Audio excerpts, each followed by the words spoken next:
Good morning, everyone.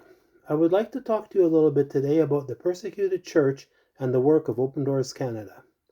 Open Doors was founded some 70 years ago by a Dutchman, Brother Andrew, who started an enterprise of smuggling Bibles into the East Bloc to support persecuted believers behind the Iron Curtain.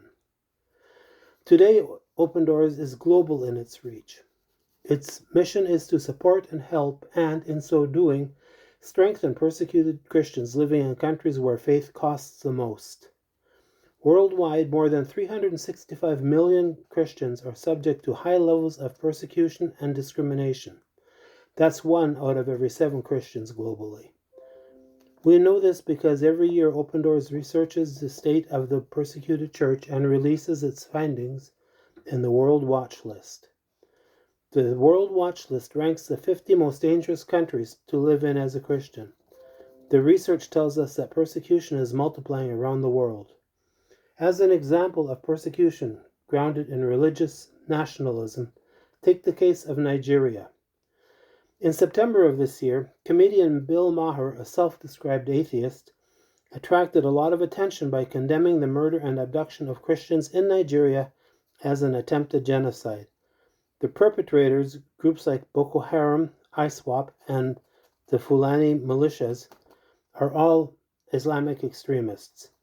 Maher severely chastised the mainstream media in the West for failing to cover this violence, attributing it to an anti-Christian bias.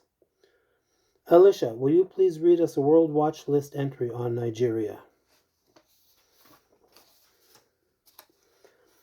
If the persecuted church had a mascot, her name would be Leah Sharibu. In February 2018, at the age of 14, she was among 110 schoolgirls kidnapped by Boko Haram militants from their school in Dapchi, Nigeria.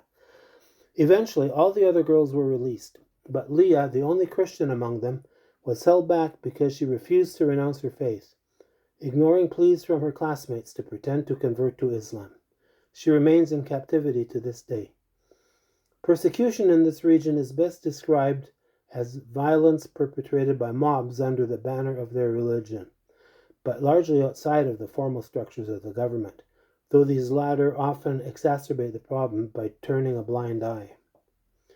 This violence, while particularly acute in Nigeria, is found in much of the Sahel, the area of Africa immediately south of the Sahara, and also plagues the Indian subcontinent, where Hindu extremists are trying to eradicate Christianity and Islam from their homelands. Moving east from Nigeria to West Africa, to the Middle East, we find the country of Iran, characterized by government-driven Islamic oppression. Formerly known as Persia, and a big player in the power dynamics of the Old Testament during its latter centuries, Iran has been identified as one of the countries experiencing the fastest church growth. Valerie, will you please tell us about Iran? Iran is a theocracy. While some of the trappings of democracy are present, religious authorities ultimately have all the power. Recent years have seen considerable civil unrest and discontent, and in only a few years, protests over mandatory head coverings left over 600 people dead. Persecution in Iran is led by the government and fueled by the religious establishment. Under the reign of the Shah, which ended in the late 70s, Iran was the most pro-Western country in the region and the only country to maintain good relations with Israel. Now it has become an international pariah, totally devoted to eradicating the Jewish state and a major funder of various terrorist groups. Its position of being caught between the rock of Israel's military skill and determination and the hard place of seething internal dissent makes for an uncertain future and potentially a fertile breeding ground for the church. The world's worst, North Korea, a country of post-communist oppression.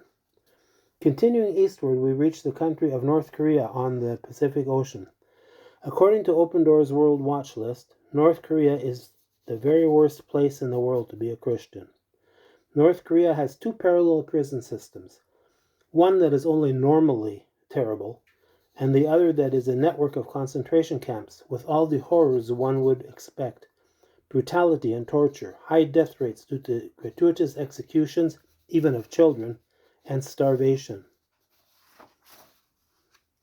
Prisoners in these camps cannot expect to ever be released. This is where political prisoners and Christians end up for crimes like owning a Bible. Kelsey, will you please tell us about North Korea? Until approximately a decade ago, North Koreans fleeing persecution could feel relatively safe if they made it to China. The word on the street was, when you arrive in China, look for a building with a cross. That will be a church, and they will help you. The law always provided for repatriating refugees from North Korea, but it was not strictly enforced, and a small bribe, if even that, could make the police look the other way. Unfortunately, China has become much less tolerant toward Christians now, and that affects North Korean refugees as well. Atheistic ideologies shape hostility to Christians in places like Vietnam and Cuba, too. These are countries that failed to successfully transition from communist dictatorships to democracies, continuing to be governed by strongmen supported by ideologies that are communist or inspired by their history of communism. A rule of thumb is that if a country's name contains the word democratic, that's a sure marker that it isn't. But what is all of this to us? In Matthew 25:34-46, we read about judgment in the last days. When the Son of Man comes in his glory and all the angels with him, then he will sit on the throne of his glory, and all the nations will be gathered before him. And he will separate people one from another, as a shepherd separates the sheep from the goats. And he will put the sheep at his right hand and the goats at his left. Then the king will say to those at his right hand, "Come, you who are blessed by my Father, inherit the kingdom prepared for you from the foundation of the world. For I was hungry, and you gave me food. I was thirsty, and you gave me something to drink. I was a stranger, and you welcomed me. I was naked, and you gave me clothing. I was sick, and you took care of me. I was in prison, and you visited me." Then the righteous will answer him, "Lord, when was it that we saw you hungry and gave you food, or thirsty and gave you something to drink? And when was it that we saw you a stranger and welcomed you, or naked and gave you clothing? And when was it that we saw you sick or in prison and visited you?" And the king answered them, "Truly I tell you, just as you did it to one of the least of these brothers and sisters of mine, you did it to me." Then he will say to those on his left hand, "You who are accursed, depart from me into the eternal fire prepared for the devil and his angels. For I was hungry, and you gave me no food. I was thirsty, and you gave me nothing to drink. I was a stranger, and you did not welcome me. I was naked, and you did not give me clothing. Sick and in prison, and you did not visit me." Then they will answer, "Lord, when was it that we saw you hungry or thirsty or a stranger or naked or sick or in prison and did not take care of you?" Then he will answer them, "Truly I tell you, just as you did not do it to one of the least of these, you did not do it to me." And these will go away into the eternal punishment, but for the righteous into eternal life. There is a widespread belief that Christians should be standing up for all oppressed people, regardless of why they are suffering.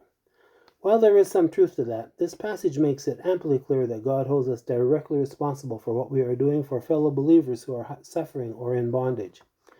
Hebrews 13:3 tells us, "Remember those who are in prison, as though you were in prison with them. Those who are being tortured, as though you yourselves were being tortured."